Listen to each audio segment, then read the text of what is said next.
I am a 71-year-old transgender woman who began to transition 4 years ago. As early as the first grade, I felt I was different somehow. People don't understand how a 4 or 5-year-old can know that. It would be hard for me to imagine if I hadn't gone through it. But when I grew up in the 50s and 60s, the word transgender did not exist.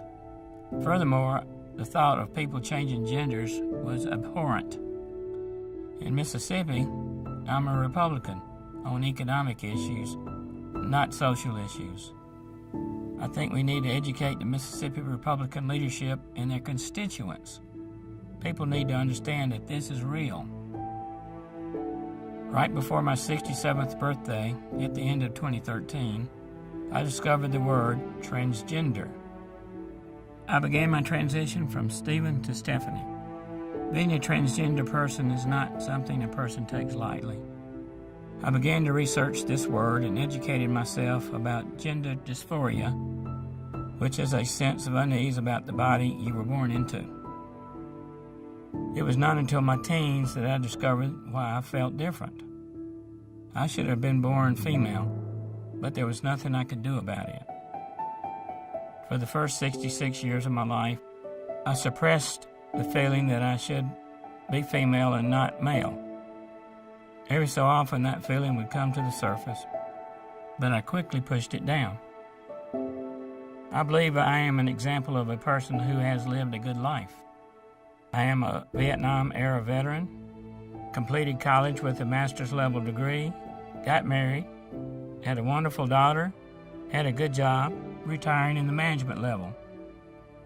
During this time, my emotional health declined.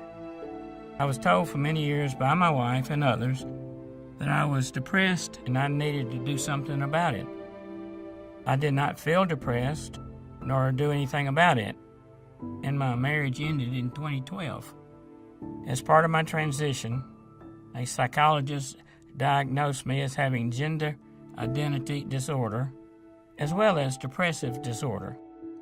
It was only through following ethical guidelines of care that I was finally able to accept, rather than deny, that I was depressed, and finally had a word to describe it.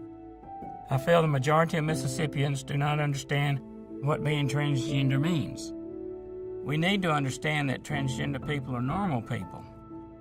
Another thing is Mississippi needs more support for transgender individuals who are coming to terms with their true identity. Nowadays, I just try to present myself as female. I am living my real self. My depression has lifted. I have joined advocacy groups, and I took my first steps toward political lobbying in the summer of 2017. I have lobbied for LGBT and transgender issues with our Mississippi representatives on Capitol Hill in Washington and the state capitol in Jackson. And these are not activities I would have done during the first 66 years of my life. Everyone deserves to live life to its fullest potential. We all hope to grow old and reflect on a life of joyful experiences. Unfortunately, many transgender seniors have lived life hiding because of who they are. Older transgender adults experience higher rates of social isolation and have less support. They are more likely to live alone and to be alienated from their families.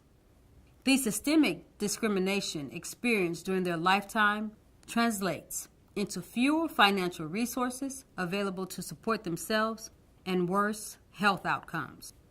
When the needs of vulnerable populations are not included in policy making, adequate resources are not allotted to address them.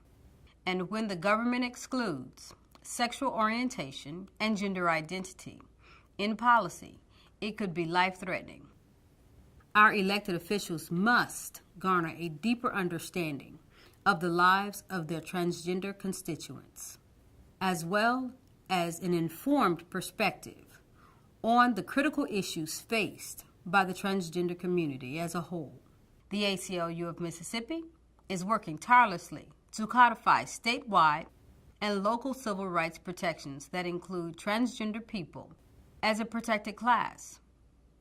Transgender people eat, breathe, and grow old, and they deserve an opportunity for acceptance and to live in peace. These lives, these experiences, they matter.